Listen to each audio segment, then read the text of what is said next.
미국이 기침하면 우리는 독감 걸릴 수가 있기 때문에 살다 미국 부동산 때문에 제가 잠을 잘 못 자는 경우가 생길지는 몰랐습니다. 소장님, 세상에서 제일 네. 쓸데없는 걱정이 재벌 걱정, 연예인 걱정, 그리고 미국 걱정이라는데 네네. 소장님 요즘 뭐 미국 때문에 불안해서 뭐 잠이 안 온다.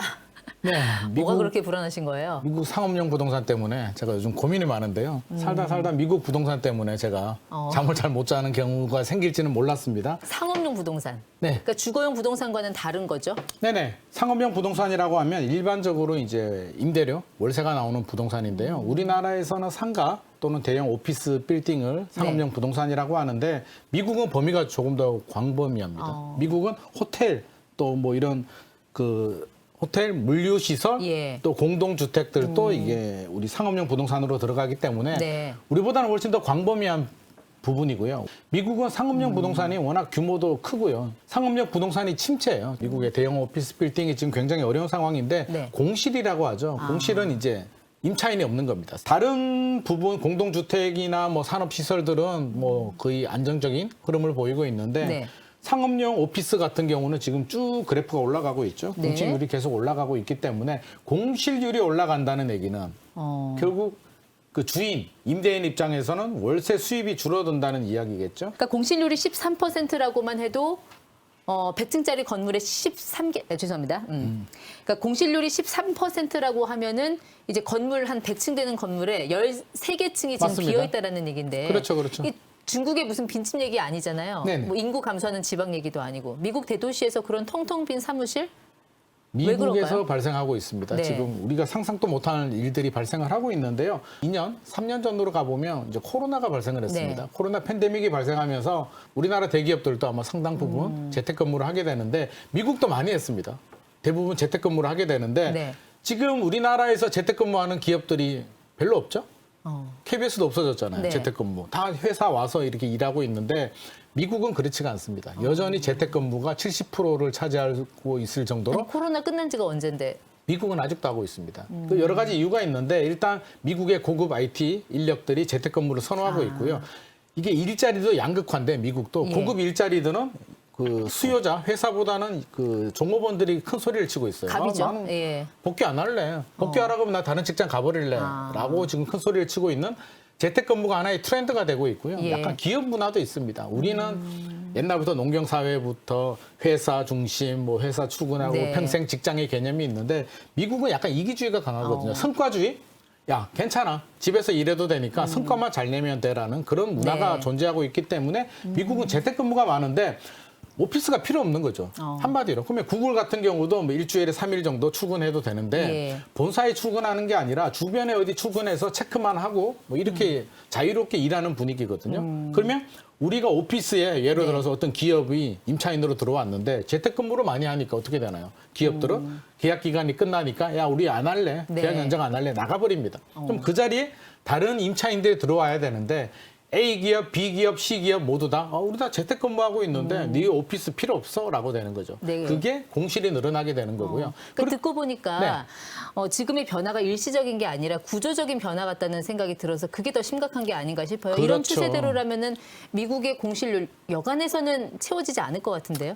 그게 가장 걱정되는 부분입니다. 네. 우리나라도 지금 사실 수익형 부동산이 어렵습니다. 상업용 부동산이 어려운데 우리는 이제 금리 고금리가 올라가니까 대출 이자가 예를 들어서 기존에 몇 년 전에 2%였는데 지금 5% 올라가요. 그러니까 2022년 초의 기준금리가 네. 거의 한 제로 제로 수준이다가 금리였죠. 우리나라가 3.5%인데 대출 금리를 따져보면 5% 이상 나와요. 그러면 3년 전에 2% 정도 대출 이자 내고 임대 수익률 4%만 받아도 2%의 수익이 발생을 하는데 최근에 대출 금리가 올라가니까 적자죠. 그렇죠. 근데 우리나라 같은 경우는 금리가 내려가면 이런 문제들이 해결이 될 수는 있는데 미국은 단순히 금리가 내려갔다고 해서 이 문제가 쉽게 해결될 수 있는 문제는 아니기 때문에 네. 생각보다 장기 침체가 될 수도 있고요. 그러면 원금 이자 못 내게 되겠죠. 건물주들이 미국에. 그러니까 공실률이 이제 발생하면 문제가 되는 게 네. 그 건물을 담보로 대출을 해준 은행들의 부실까지 전이될 수 있기 때문에 그렇죠. 그게 문제가 되는 거잖아요. 바로 문제가 그겁니다. 자, 은행은 돈 빌려줬죠. 자기 돈으로 건물 사는 사람이 어디 있겠습니까? 미국도 마찬가지거든요. 다 대출을 해주는데 건물주들이 나 대출이자 못 내겠어라고 한다면 은행에서 할 수 있는 방법은 뭐가 있을까요?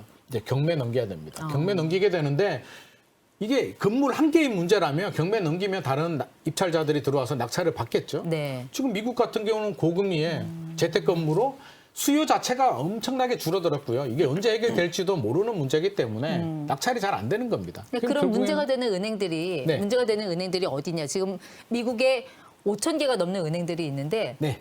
지금 이 상업용 부동산 때문에 가장 위태위태한 은행이 어디예요? 최근에 문제되는 은행이 뉴욕입니다. 뉴욕 커뮤니티 은행이라는 이제 미국 그 은행이 있는데 네. 최근에 이제 주가도 많이 폭락을 했고요.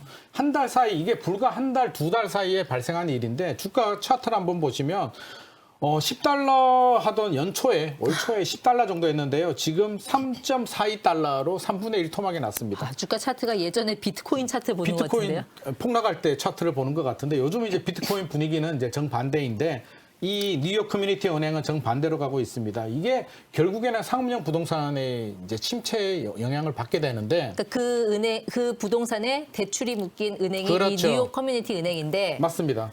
이 은행이 불안하다고 하니 예금자들이 돈 다 인출해갈 돈 것이고 인출하는 거고요. 그러면서 이제 주가가 폭락했다. 평가 기관들은 신용등급 두 단계 하락하게 되고요. 불안한 예금자들은 이제 뱅크런이라고 하죠. 돈을 빼가게 되는데 네. 과거에 이제 과거에도 뱅크런이 있었는데요. 과거는 어떻게 됩니까? 이제 은행 창구에 가가지고 이제 줄 서가지고 돈을 인출하는데 위기 상황이면은 그냥 문 닫아버리면 되거든요. 다음에 돈 찾으러 와. 아마 네. 그리스 그때 경제 위기 때 많이 보셨을 텐데 막 줄 서 있잖아요. 네. 최근에는 그렇지 않습니다. 우리나라도 그렇고요. 미국도 온라인 뱅킹으로 돈을 빼가기 때문에 하루 이틀 만에 그냥 뱅크런. 여기 같은 경우에 뉴욕 커뮤니티 뱅크 같은 경우는 한 8조 원 정도 돈이 빠져나가 버렸거든요. 그러니까 공실률도 문제지만 금리를 생각하면 네. 우리 2022년 초만 해도 기준금리 거의 제로에 가까웠는데 지금 제로금리였죠. 5.5%니까 미국은 5.5%죠. 그렇죠. 이게 영향을 주겠죠. 기업들의 차입 비용이 그만큼 급등을 하고 맞습니다. 여기 이제 공실률 확대로 이제는 뭐 매매 시장에서까지 가치가 작동을 하지 않으니 네네. 건물 가치가 두 가지 악재가 겹친 네, 거죠. 두 가지 악재가 겹친 거다. 근데 이게 재택근무가 아마 쉽게 사라지기는 좀 어려울 것 같고요. 네. 하나의 문화로 자리를 잡았기 때문에 아마 이 위기는 저는 쉽게 해결되기는 좀 어려울 것 같고 그렇다면 뉴욕 커뮤니티 뱅크만의 문제겠느냐. 네. 앞으로 또 더 문제가 전이될 가능성도 배제할 수는 없을 것 같습니다. 그러니까 사실 뭐 예견된 악재는 악재가 아니라고 하잖아요. 네. 다만 그 노이즈가 계속 나올 것이다. 그건 어디선가 문제죠. 어떤 은행이 아무리 예견을 하더라도 문제가 될 거다. 그렇죠. 네. 아무리 예견을 하더라도 이게 좀 마무리 매듭을 짓고 다음으로 가야 되는데 네. 이게 사실 일시 봉합은 좀 하는 분위기는 맞는데 지속적으로 이어진다면 예. 제2, 제3의 뉴욕 커뮤니티 뱅크가 발생할 수도 있습니다. 우리가 1년 전에 SVB 은행 네네. 실리콘밸리 뱅크. 실리콘밸리 뱅크 네. 이 은행 때문에 뭐 주가 폭락해서 어휴. 또 우리나라 투자자들도 얼마나 손해 많이 봤죠. 손해를 많이 봤습니까? 네네. 단도직입적으로 여쭤볼게요. 그럼 이번 그 뉴욕 커뮤니티 은행도 네. 이런 파산 사태까지 갈 수 있다고 봐야 되나요? 일단 급한 불은 좀 끈 것 같습니다. 미국의 이제 전 재무장관이죠. 네. 눈무신이 이제 참여하는 리버티 스트래티지 캐피털이 앵커 투자자, 그러니까 이제 핵심 비중이 있는 투자자로 참여를 해서 10억 달러, 1조 3,300억 정도 예. 일단 투자 유치에 성공했습니다. 그래서 주머니 좀 채웠습니다. 8조 달러 빠져나갔는데 주머니 네. 좀 채워진 부분도 있고요. 상업용 부동산 뉴욕 은행들, 지금 뉴욕에서 발생을 했기 때문에 예금 총액이 830억 달러가 있는데 72%가 이제 예금자 보호 대상입니다. 예. 그러니까 예금자 보호 대상이 되는 분들은 굳이 뭐 뱅크런 안 하겠죠. 안 하는 부분도 있고 뭐 파월 의장이 또 가만히 있겠습니까? 또 뭐라고 했어요? 파월 의장 같은 경우도 대형 은행이 파산하는 거는 맞겠다라고 지금 이야기를 하고 있고 중소형 은행은 좀 뭐 문제가 될 수는 있겠으나 네. 미국 경제를 위협할 정도의 대형 은행 파산은 한번 막아보겠다. 구원투수로 등장을 해보겠다라는 메시지로 저는 받아들였는데 파월 의장 보면 이게 한 번씩은 저도 구원투수인지 이게 뭐 병살타를 치는 건지 좀 헷갈릴 때가 있는데 일단 대형 은행 파산은 그 실리콘밸리 뱅크도 결국에는 예금자 보호 확대해주고 해서 막았잖아요. 네. 그래서 아마 제2, 제3의 이 뉴욕 커뮤니티 뱅크 같은 사태가 발생을 하더라도 대형 은행들은 미국이 막지 않을까 싶습니다. 오히려 이런 부동산 같은 자산 가격 터트려서 물가를 잡을 수도 있는 거 아니에요? 와, 이게 터트리기에는 제가 볼 때는 이게 너무 위험한 말씀인가요? 너무 위험한 말씀이고요. 이게 터트리게 되면 미국이 올해 뭐가 있냐면 대선이 있습니다. 가장 큰 이벤트가 있는데 네. 우리도 마찬가지죠. 대선 앞두고 이걸 터트렸다. 물가 잡기 위해서 터트렸다. 저는 그런 생각이 듭니다. 미국이나 우리나라나 비슷하다는 생각은 드는데요. 무엇이 중요한지. 그러면 경제가 기본적으로 체력이 뒷받침된 상태에서 물가 안정 중요하죠. 근데 반대로 경제 위기로 지금 번질 위기가 네. 있는데 물가 잡겠다고 초과 상관 태운다? 그런 일은 발생하지 않으리라고 그럼 소장님 봅니다. 그 논리대로라면 오히려 파월 의장이 이거를 핑계로 금리 인하의 가능성도 있을 것 같은데요. 지금 뭐 미국 주식만 올라가죠. 맞습니다. 성장률 좋죠. 네. 이런 상황에서 연준도 뭐 금리 내리려면 핑계거리가 있어야 되잖아요. 그렇죠. 명분이 필요하죠. 네. 명분이 필요한데 저는 이게 하나의 명분이 충분히 될 수 있다는 생각은 들고요. 파월 의장이 금리 인하 안 하겠다고 하지 않았습니다. 일관적인 메시지는 주고 있는데 그걸 해석하는 시장에서 야 이런 분위기면 2023년 12월에 금리 인하 하겠지? 아니야, 3월에 하겠지라고 시장에서 그걸 왜곡 해석을 한 거고요. 파월 의장은 금리가 안정이 되면 2024년에 네. 두세 번 금리 인하 하겠다는 시그널을 줬고 저는 그 시기가 한 6월 정도 예상하고 있는데 계획이 없는 게 아니라 내리긴 내려야 되는데 더 이상 늦추기는 어려울 것 같습니다. 그러면 네. 6월 정도에 미국이 기준금리 내리고요. 그 얘기는 올해 한 3차례 정도 인하 가능성이 있기 때문에 예. 큰 불은 좀 끌 수는 있겠죠. 금리가 내려가게 되면 아무래도 상업용 부동산 시장도 대출이자 상환 부담이 좀 줄어드니까 네. 은행 파산으로 갈 가능성이 조금 더 줄어들 가능성이 있을 그 것 같습니다. 상환 부담 말씀하셔서 여쭤보는 건데 네. 지금 만기가 도래하는 대출 규모, 그 상업용 부동산 그 네네. 대출 규모가 한 어느 정도 돼요? 이걸 알아야 그 위험성을 우리가 좀 어느 정도는 예상을 할 수 있을 것 같은데. 그렇죠. 제가 뭐 대형은행 파산까지는 가지 않겠다라고 제가 네. 말씀을 드렸는데 이게 낙관론으로 가면 또 위험한 부분이 있습니다. 모건 스탠리가 이제 발표한 자료에 따르면 내년에 네. 상업용 부동산, 미국 상업용 부동산의 채권 만기가 도래하는 게 1조 달러. 자, 감이 안 오는데 1,300조 원이 넘습니다. 와. 굉장하죠. 1,300조면 우리나라 1년 예산의 2배 정도 네. 되는 굉장히 큰 금액인데 내년에 만기가 도래를 합니다. 그래서 예. 이게 1차 굉장히 좀 불안한 요소가 좀 될 수 있는 부분이 있고요. 전체적으로 이 중에서도 70% 정도가 중소형 은행입니다. 파월 의장도 대형 은행에 대해서는 발생하지 않는다. 중소형 은행은 몇 개 정도는 문제가 될 수 있다라고 이야기를 네. 하고 있기 때문에 미국 은행이 파산을 안 하는 게 아니라 네. 이게 지속이 되면 중소형 은행들 몇 개는 파산이 될 수는 있는데 대형 은행으로 번지고 대형 은행이 미국의 경제를 흔들 네. 정도 경제 위기로까지는 가지 않겠다라고 우리가 네. 좀 생각을 하면 될 것 그러니까 같습니다. 정리하면은 부동산마다 대출 시점이 다르고 은행별로 그 노출의 정도가 다 다르니까 이게 한꺼번에 팡 터지지 않을 건데 네네. 차례적으로 순차적으로 위기는 올 수 있다. 다만 대형은행 같이 금융 시스템이 안정적인 곳보다는 그렇죠. 상대적으로 취약한 이런 어떤 지역의 중소은행들이 위험해질 수 있다. 중소형 은행들은 몇 개씩 문제가 될 수는 있고 파월 의장의 말을 좀 빌리자면 그 정도는 네. 우리가 충분히 커버할 수 있다라고 자신감으로 좀 보여집니다. 아니 그런데 미국은 절대 혼자 망하지 않잖아요. 누구 말대로 이 남의 뼈도 깎잖아요. 이 그게 위기를 문제입니다. 좀 수출할 수 있는 그런 능력까지 갖춘 나라라 네네. 이게 과연 우리한테 어떤 영향을 줄 것이냐를 보면 사실 우리도 국민연금 같은 그런 연기금 그리고 시중 그런 금융기관들도 이 해외 부동산 미국 포함해서요 여기 네. 많이 투자하지 않았습니까? 굉장히 많이 투자를 했죠. 뭐 홍콩에도 투자를 하고 미국에도 투자를 하는데 네. 사실은 저도 걱정이 우리가 기축통화국인 우리가 미국 걱정하랴. 사실은 제가 앞서서도 미국 상업용 부동산 때문에 잠이 안 온다라고 한 네. 게 그게 설마 제가 미국 걱정하겠습니까? 미국이 기침하면 우리는 독감 걸릴 수가 있기 때문에 우리나라를 걱정하는 건데요. 좀 투자를 많이 했습니다. 우리나라 기업들도 투자를 많이 했는데 실적이 어때요?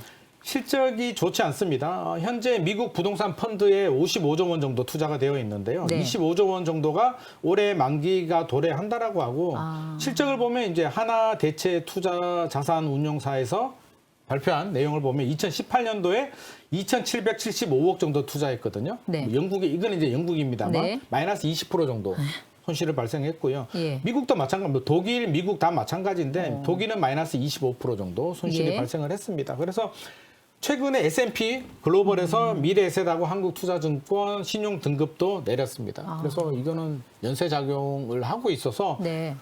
이게 이제 시작이라는 생각은 들고요. 뭐 미국 은행이야 파월이 막아주겠으나 실리콘밸리 뱅크일 때도 미국에 대해서는 뭐 예금자 보호법 적용해주고 했는데 네. 우리나라는 손실이 발생했거든요. 보호해주지 않았습니다. 그래서 미국이 한국까지는 보호해주지 않기 때문에 우리나라 금융기관들은 좀 더 리스크 관리에 좀 각별한 신경을 좀 쓸 필요는 있을 것 같습니다. 미국은 그나마 금융 시스템이 좀 안정적이고 또 경기가 나쁘지 않기 때문에 견딜 우리보다 수가 훨씬 있는데 좋죠. 네네.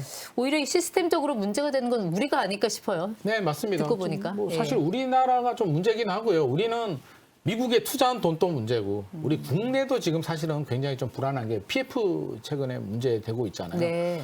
PF가 지금 총선 지나고 우리 4월 위기설 들어보셨죠? 들어봤어요. 4월 위기설이 오냐 안 오냐가 지금 뭐 전문가들 만나면 굉장한 중요한 이슈가 될 정도로 4월 위기설이 오느냐 안 오느냐인데 이거는 미국만의 문제는 아니에요. 미국에 문제가 안 생겨도 우리는 올 수가 있는데 네. 미국에서 문제가 생기면 이거는 혹 하나 더 생기는 거잖아요.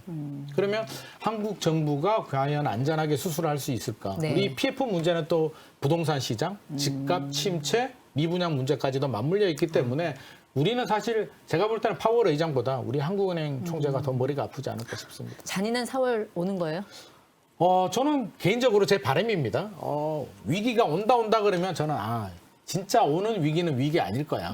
충분히 버틸 수 있을 거야라고 저는 자신 있게 말씀은 드리지만 네. 사실 100%는 없잖아요. 그리고 예상치 못하는 변수, 부실이 또 어디서 발생할지도 모르기 때문에 일단 총선 지나고 아마 본격적인 수술을 할 것 같고요. 수술 결과에 따라서 또 다른 부실이 발생하게 되고 또 금리 인하가 되면서 안정이 되면 좋겠는데 예상치 못하는 변수가 생겨서 미분양이 급증한다든지 네. 이런 위기가 생기면 사실은 미국보다 우리가 조금 더 걱정되는 상황입니다.